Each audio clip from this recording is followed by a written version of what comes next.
I've decided to connect the aerial signal into the input of the three-way splitter. I'm now going to connect one of the outputs from the three-way splitter and connect it to the input of the two-way splitter. This arrangement will give me my 4 outputs.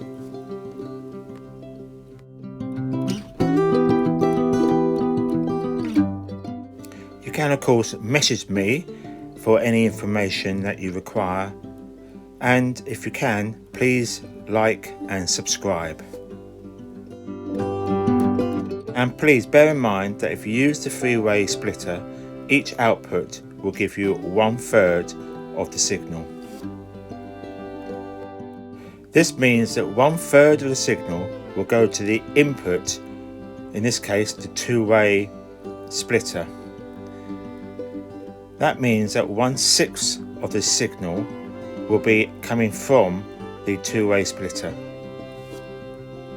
Now if you're using a mastered amplifier, it needs power, and that power is usually sent up the coaxial cable from a power unit indoors. And the good news is, with modern splitters like this one, all outputs have DC pass-through, so it doesn't matter which port you use, the power will reach the amplifier. That gives you more flexibility when wiring up your setup and ensures the amp always gets the voltage it needs to work.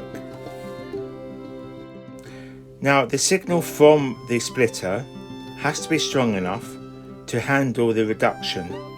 If the signal's too weak, you might end up with pixelation, freezing, or no picture at all. This particular splitter is an F-type model, meaning it uses screw-on connectors for a secure fit.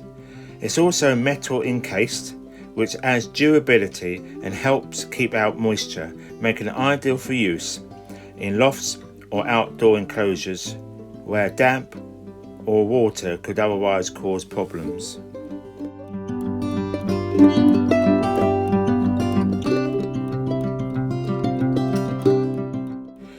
This is the F plug. It's a good quality F plug. It has a rubber grommet inside to keep out any moisture. There are many cheaper versions. This one is a good quality screw-on type. You can of course use other types like the compression F plugs. So that's it. Thank you for watching. Please like and subscribe.